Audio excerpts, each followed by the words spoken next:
Olá pessoal, sejam bem-vindos ao podcast Biologia Marinha Bioicos. Eu me chamo Douglas Peiró, sou o diretor-geral do Instituto Bioicos e hoje teremos mais um episódio do nosso quadro Entrevistas com Especialistas. Vamos conversar sobre o Aquário de Ubatuba e quem vai falar com a gente é o idealizador e diretor do aquário e do Instituto Argonauta, o oceanólogo Hugo Galo. É importante ressaltar que os aquários modernos são ferramentas muito importantes para a educação ambiental, pesquisa e, consequentemente, para a conservação do oceano. Seja bem-vindo, Hugo, e obrigado por ter aceitado o nosso convite para participar do nosso podcast. E para começar, gostaria que você se apresentasse. Meu nome é Hugo Galo Neto, formação acadêmica, eu fiz oceanologia na habilitação de oceanografia biológica na FURG, na Fundação Universidade do Rio Grande, que foi o primeiro curso de oceanografia do país e que é uma fundação, uma universidade federal. A partir do momento em que eu me formei, eu tinha um mestrado no exterior e naquela época a gente enviava cartas, não tinha internet, eu estou falando em 87, então a gente mandava carta para a universidade, para o orientador, e eu tinha algumas opções de mestrado no exterior. Eu pretendia trabalhar na área de gerenciamento costeiro, de poluição marinha, e por eu ter sofrido um acidente, eu peguei essas cartas após a formatura, pus numa caixa e pedi para um amigo que levasse para mim, ele que ia de ônibus para Campinas, de Rio Grande para Campinas. E essa caixa se extraviou na viagem e isso mudou o meu destino, porque aí eu ia ter que esperar 6 meses por uma nova aplicação, mandar todas as cartas de novo. Eu fiquei na minha cidade natal uns meses e aí apareceu um curso da FAO, que é um órgão de agricultura e alimentação da ONU, na área de maricultura aqui em Ubatuba, que era um grupo de estrangeiros e que vinham dar um curso aqui no Instituto de Pesca.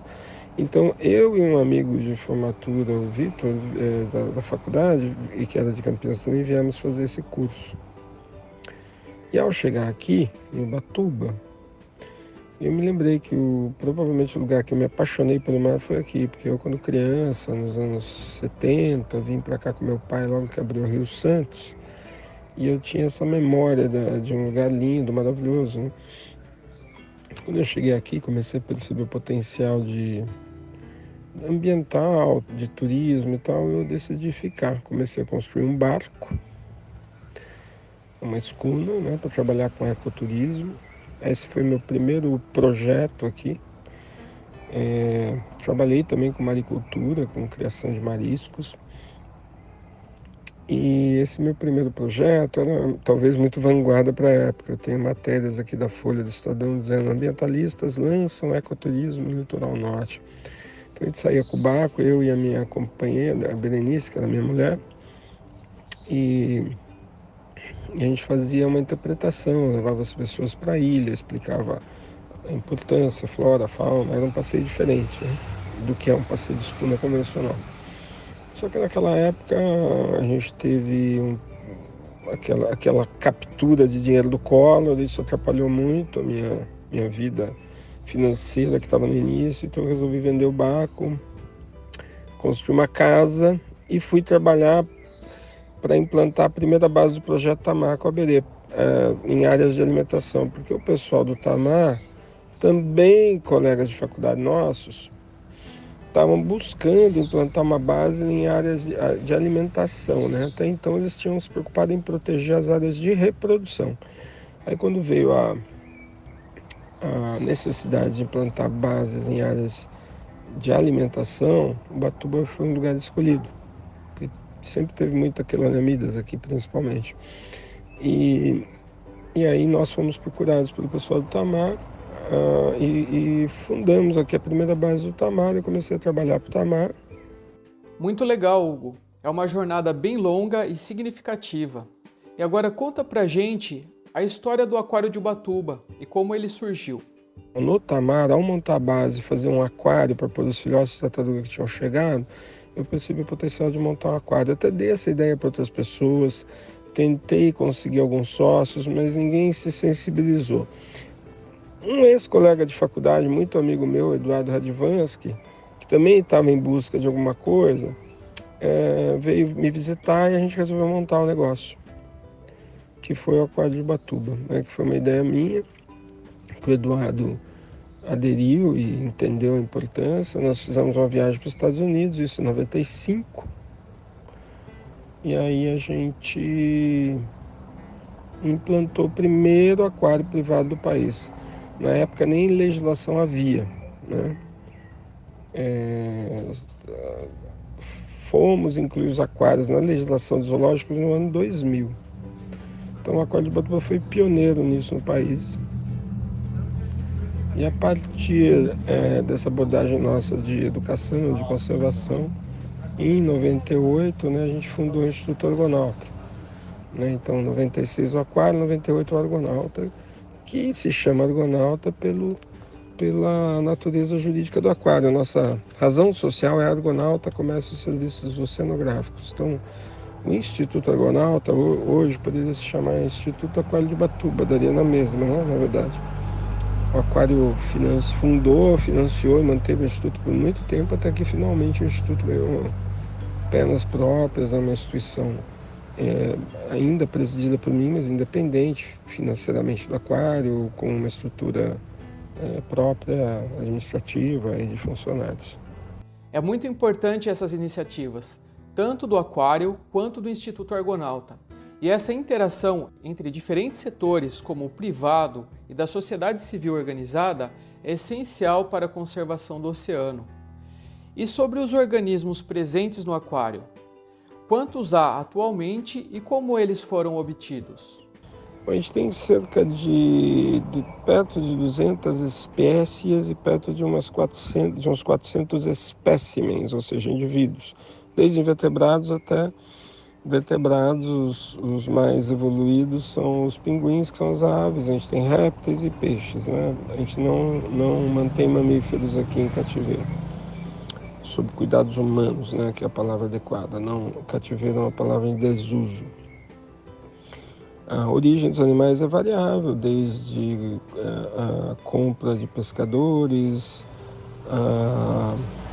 legalmente licenciados, né?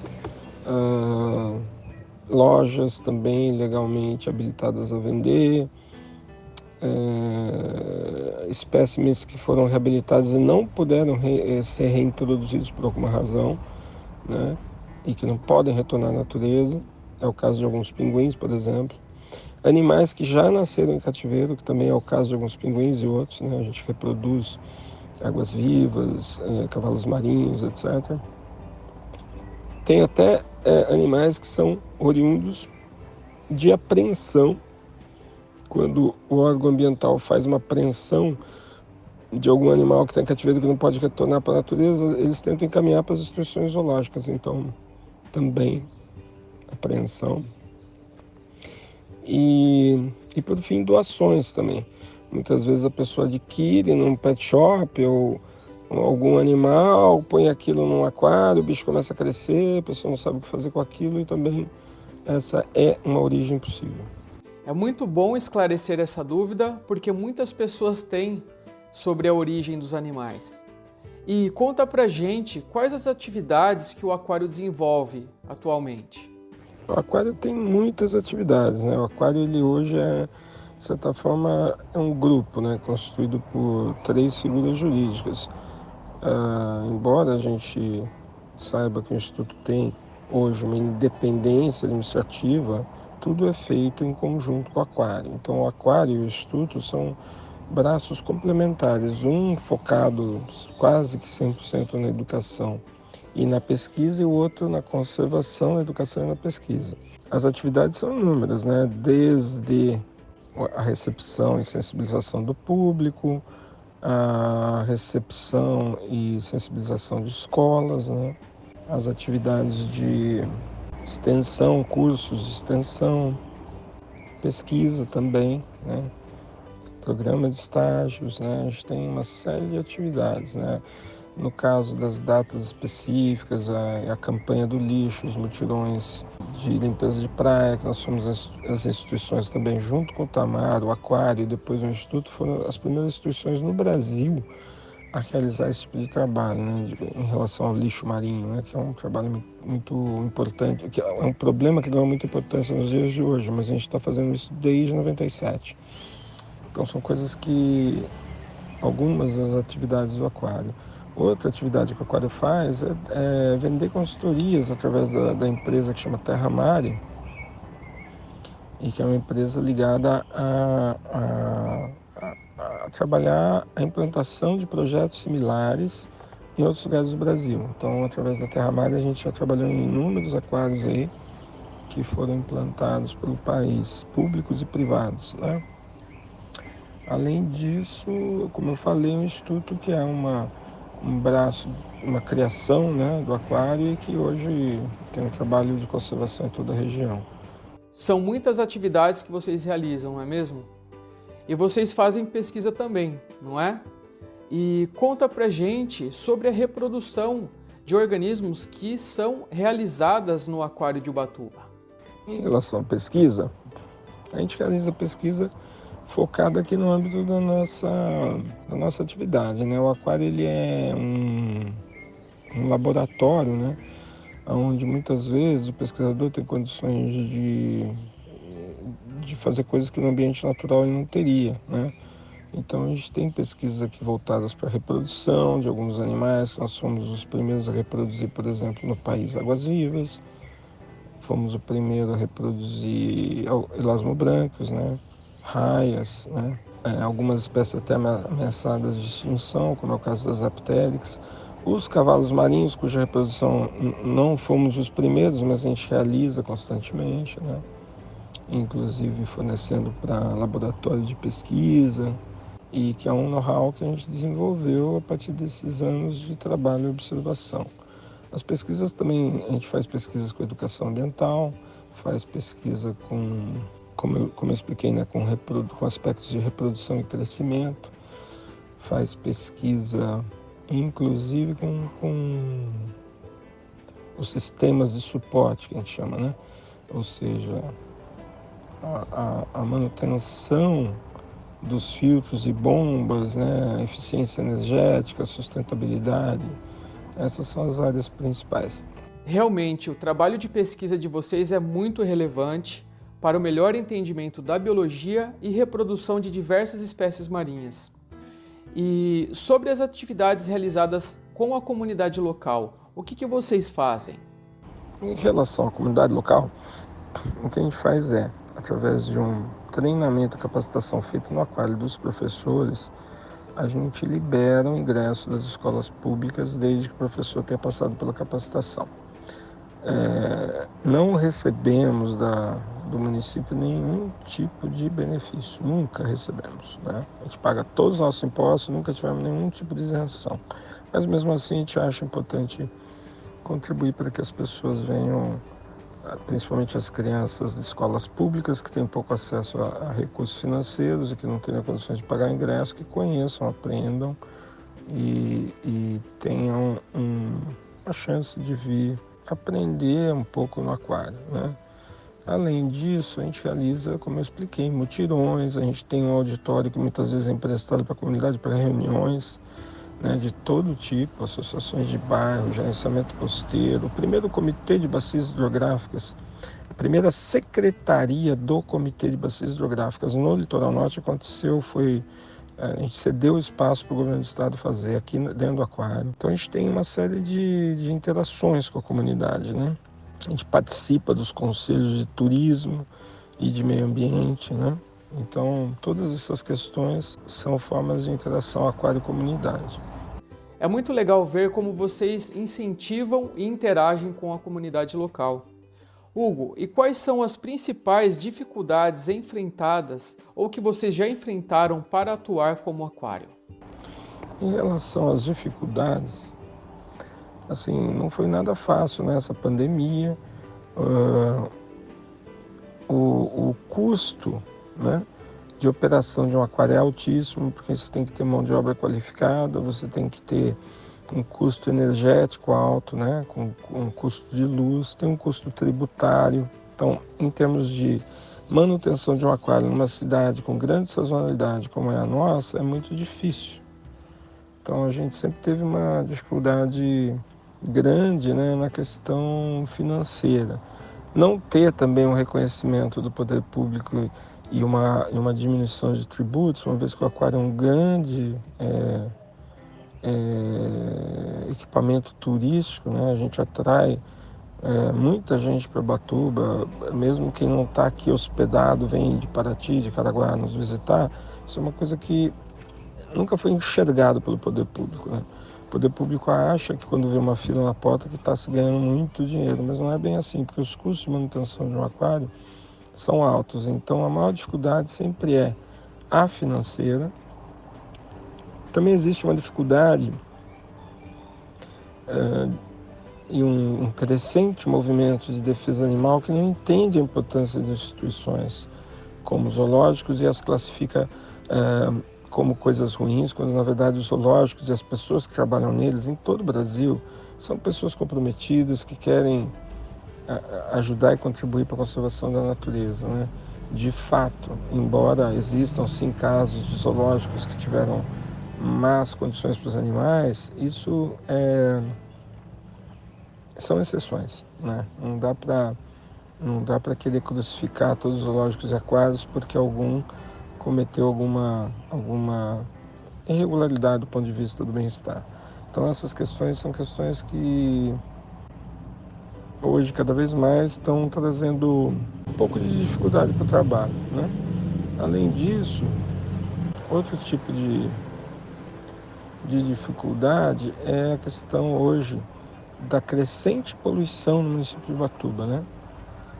O aquário ele capta água do mar aqui na Baía do Itaguá, realiza uma filtragem e esterilização, só que nos meses de verão, com a crescente poluição de saneamento, lançamento de esgotos, inclusive pela própria Sabesp, que lança muitas vezes, por causa de chuvas, o efluente sem tratamento nos corpos d'água, a gente tem notado no verão, que é também a época de maior chuva, né, maior concentração de público, que a qualidade de água aqui na região do Itaguá fica até impossível para a sobrevivência de peixes. A gente já chegou a detectar níveis de amônia aqui tão tóxicos ao ponto de que se a gente pusesse aquela água para os peixes, eles iam morrer. Então, para você ver o tipo de dificuldade também que é a falta de saneamento numa cidade tão dependente de suas praias para sua sobrevivência econômica como é Ubatuba, né? Até ao nível dos peixes não sobrevivendo, para você imaginar. Para a gente do Instituto Bioicos, é bem clara a importância dos aquários e zoológicos modernos, incluso o aquário de Ubatuba. Mas para muita gente que não é da área, existem algumas dúvidas. E, sob o seu ponto de vista, qual a importância do aquário de Ubatuba para a conservação do oceano? Em relação à importância do aquário para a conservação, eu sou eu acredito muito no que eu faço, no que a gente iniciou nesse país aqui. Até a gente inaugurar o aquário de Ubatuba só existia o aquário de Santos no país. Hoje tem muitos aquários, eles chamam a atenção para a problemática da conservação. O aquário, ele é uma ferramenta de educação e sensibilização. A gente aplica esse conceito do edutainment, né? A pessoa vem se divertir, aprende, ou a pessoa vem aprender e se diverte, mas aprende de uma forma tranquila. Na Agenda 21, aquele documento elaborado durante a ECO 92 e que listava os países o que eles deveriam fazer para conservar a natureza, uma das recomendações, documento esse realizado pela ONU, né? Uma das recomendações era que os governos incentivassem a implantação de aquários, zoológicos, museus que trabalhem essa questão da educação, da conservação, da importância da conservação da natureza. Então, a maior importância de um aquário para a natureza é a sensibilização. Agora uma pergunta muito relevante para a nossa audiência que está no meio acadêmico. Vocês têm um programa de estágio, certo? E como que funciona esse processo de seleção? Então, o programa de estágio ele foi interrompido durante a pandemia, a gente está retomando, mas ele tem um processo de seleção ligado ao número de vagas. A gente não pode disponibilizar muitas vagas, a gente repassa um recurso para o aluno para poder contribuir para o seu sustento na época que ele vai estar aqui. E a gente seleciona os currículos com base na experiência, né? Alunos da área de ciências naturais, seja de oceanografia, biologia, gestão, engenharia ambiental, veterinária, né, e etc. Né? A gente foca o programa de estágio nas áreas do conhecimento. Hoje a gente tem convênio com mais de 150 universidades. Tá? Mas o programa deu uma interrompida durante a pandemia e a gente está retomando esse ano. Hugo, o que você pensa sobre os trabalhos de divulgação científica e educação realizados pelo Instituto Bioicos? Bem, em relação ao Instituto Bioicos, né, eu gosto e acredito no trabalho do Douglas. Eu acho que ele está fazendo um bom trabalho. Eu acho que a ampliação do conhecimento, essa ligação, esse papel de ligação entre o público leigo e a ciência, o Aquário faz, mas o processo de sensibilização e de divulgação para o aluno, para o estudante, né? Um aumento do conhecimento, aproximar mesmo o estudante ou o profissional de ciências naturais do mar, é uma coisa que precisa ser feita, porque, por incrível que pareça, a gente ainda vê muita gente saindo da faculdade de biologia, de oceanografia, de outras áreas, sem uma clara noção do que é conservação, do que é a importância da preservação, né? Hoje a gente tem um discurso extremamente negacionista em todo o mundo sobre as questões ambientais. Então, muito importante que tanto a nível do público leigo, como o Aquário faz, como a nível do público, digamos, estudantil, de graduação, mestrado, doutorado, se faça também um trabalho de conscientização, né? Mostrando a importância da ciência aplicada à conservação. Então, eu acho que o Bioicos está fazendo um bom trabalho nesse sentido. Hugo, se você quiser encerrar ou fazer algum agradecimento, fique à vontade. Então, eu acho assim, isso é uma coisa que eu gostaria de dizer, eu acho que a gente está vivendo um momento, né? Enquanto cidade, enquanto país, enquanto planeta, onde se a gente não tomar consciência, né, da importância da ciência e da mudança de políticas para gerir melhor a questão ambiental, nós, na nossa própria geração, já estamos sofrendo consequências e as que estão por vir vão sofrer ainda mais, né? O planeta não é nosso, o planeta é de todos, inclusive dos que ainda vão vir, e a gente está usando os recursos de forma extremamente irresponsável, né? Usando os recursos e tornando o planeta com a possibilidade de ficar inabitável. Os oceanos não são diferentes, né? Muito obrigado, Hugo, por essa entrevista muito importante para o entendimento do Aquário de Ubatuba e dos aquários de uma forma geral. E para vocês, pessoal, gostaram dessa entrevista e querem saber mais sobre os trabalhos realizados pelo Instituto Bioicos? Acesse o nosso site bioicos.org.br e por lá você encontra mais informações sobre nossos cursos presenciais, cursos EAD, e tem acesso gratuito à nossa revista Biologia Marinha de divulgação científica, além do nosso canal no YouTube e ao nosso podcast. E se você quiser ajudar nas atividades do Instituto, nós trabalhamos com uma vaquinha virtual. É só acessar o link na descrição desse episódio. Aqui foi o professor Douglas Peiró. Muito obrigado e até o próximo episódio.